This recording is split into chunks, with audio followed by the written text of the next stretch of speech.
قسمت دوم بحث آزادی پیش روی شماست. حضرت حجت الاسلام و المسلمین جناب آقای سید علیرضا تراشیون، استاد محترم حوزه و دانشگاه، و نیز حضرت حجت الاسلام و المسلمین جناب آقای اسدالله قرایی، مدرس و محقق حوزه، کارشناسان این برنامه هستند. امیدوارم که مورد استفاده شما گرامیان قرار بگیره. خیلی متشکرم. خیلی خوشبختم. این جمع در واقع نماد یک جمع شکست خورده و عملی است. تکتیر! عرضم به حضور شما که یکی از بزرگترین روشنفکران قرن اخیر جمله‌ای درباره آزادی گفته که واقعا مو رو به تن آدم سیخ میکنه.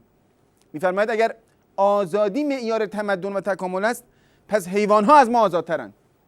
آنتونیو خوز امام قدس سر و برخس. اگه سوالی هست بفرمایید. من یه سوال خیلی اعتراضی بیگانگانی دارم. این چه آزادی بیانیه که من تو کلاسمون تو دانشگاه نمیتونم صدای قورباغه در بیارم؟ اصلا خب آدم طلبه میشه مثلا مثلا صدای قورباغه در بیاره. چرا این ترس حاکمه؟ من از استاد دانشگاهمون پرسیدم آقا صدای کفش دوزک چجوریه؟ خب جوونم نیاز دارم بدونم. چرا باید استاد من بحثو عوض کنه؟ ما نمیتونیم راجع به تون صدای گاو یا همایش برگزار کنیم. پس این آزادی بیان چی شد؟ من یک سوال از شما دارم، یک سوال از حاج آقا. شما فکر میکنید اگر در یک کلاس دانشگاهی که درش بسته میشه و چند تا دانشجو هستن و یک استاد، آزادی بیان وجود نداره و الان در پی اثباتون هستید، چگونه ممکنه دانشجوی اون کلاس در یک برنامه تلویزیونی به این راحتی به بیان نظراتش بپردازه؟ این نشانه آزادی بیان نیست؟ چقدر استدلالتون قانع کننده بود. واقعا این نشونه آزادی بیانه ها. این که من میتونم تو این برنامه صدای کفش دوزک در بیارم، بعد شما دو تا گاو اینجا مهمون برنامه کردی، اوج آزادی بیانه. چرا استاد دانشگاه ما به این نقطه نرسید؟ چرا شما نرسیدید؟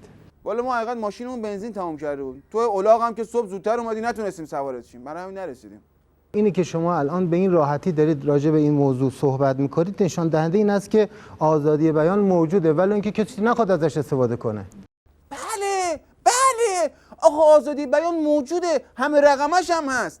مشکل اینه که کاتالوگش نیست، طرز استفادهش بلد نیستیم که ما استفاده کنیم. این که برمیگره به آموزش عالی ما که از همون بچگی طرز استفاده از آزادی بیان رو به ما یاد ندادن. وگرنه خب اگه بچه استفاده کنه رودل میکنه دیگه. خب این اشکال دیگه به دانشگاه وارد کنید. بله این اشکال 100% به دانشگاه ماست. مثلا همونطور که گفتید من الان میخوام یه خورده از این آزادی بیانم استفاده کنم. اون قدم خر نیستم، میفهمم که مثل این آدمای ندید بدید هستن تازه به دوران رسیده. بحث نمیدونم آزادی فردی و آزادی بیان و آزادی و اندیشه و باریش و پشم نمیشه و اینا که بحث من نیستش. من میخوام انگوش بزنم رو قلب قضیه. آقا چرا استادیوم آزادی فقط 100,000 نفر گنجایش داره؟ در حالی که ما 80 میلیون نفریم. کجا بریم؟ کجا دیگه استادیوم آزادی دیگه این هست؟ خیابون آزادی سالهاست که یه سرش میرسه به فلکه 4 تهران پارس. کی میرسه به فلکه 5؟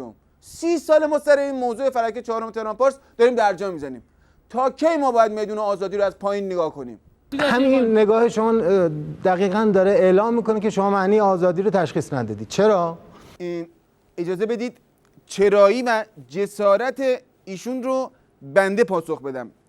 درسته که بحث آزادی بیان و آزادی اندیشه و آزادی پوشش رو نکردند، اما این مسیری که ایشون شروع کردند، یعنی از استادیوم آزادی انداختن، از روی یادگار امام رد شدن، بعد هم دیگه افتادن رو میدون امام، ایشون محدورالدم هستند، به هر ترتیب محدورالدم هستند. به بهترین نتیجه در بحث آزادی اینه که بنده این در بیارم.